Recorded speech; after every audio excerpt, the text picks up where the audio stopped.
Sveiki, šiame video aptarsime 29 pratimo iš 2025 metų kartotinės sesijos, čia B lygio egzaminas su rodiklinė funkcija. Dabar kas duotas funkcija ir jos grafikas. Aišku, čia dabar iš to grafiko labai sunku būtų spręsti, kokias reikšmės įgyja.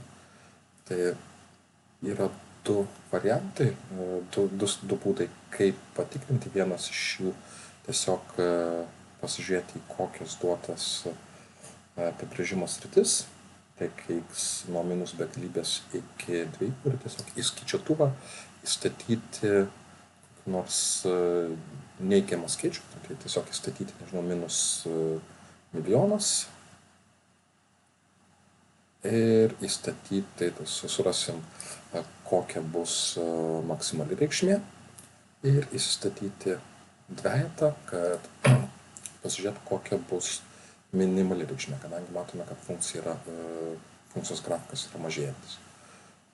Tai į skaičiuotuvą, aš jau turiu susiruošęs, sakykime, jeigu įstatom minus 10, matome, kad artėja į 4, jeigu statysiu, aš minus 100, tai bus lygiai 4 ir jeigu kokį nors bet kokį didelį neigiamą skaičių rašysiu, gausime, kad maksimali reikšmė artėja į 4. Turime, kad čia maksimali reikšmė 4. Dabar susirasti, kokia yra minimali reikšmė. Tai minimali reikšmė, kai x kitam gale lygus 2, įsistatom į skaičiuotuvą 2 ir gauname, kad minus 3 pakelta kvadratu, tai kvadratu minusas nesikeliamas, tik tai trejetas keliamas, tai bus minus 9 plus 5 ir minimali reikšmė šios funkcijos bus minus 5. Aišku, šito grafiko čia nesimatys, nes čia kažkur, jeigu žiūrėti pagal skalę, čia būtų 1, čia 2 ir 5 kažkur žemai.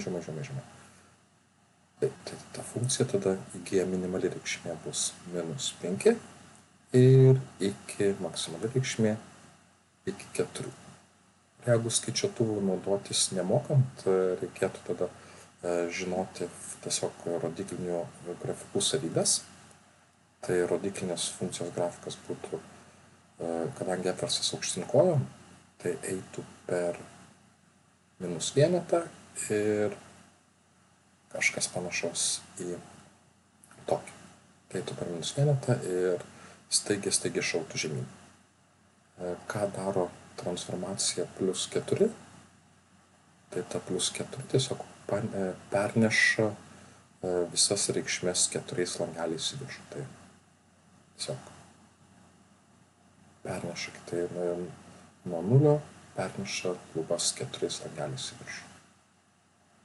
Bet daug paprašiau tiesiog įsistatyti skaičius iš intervalo galų. Tai vienam gale įsistatome 2, gauname minus 5. Aišku, minus begalybės įstatyti negalima, tai įstatom kažkokį labai didelį neigiamą skaičių. Tikiuosi, šis video padėjo ir sėkmės egzaminuose.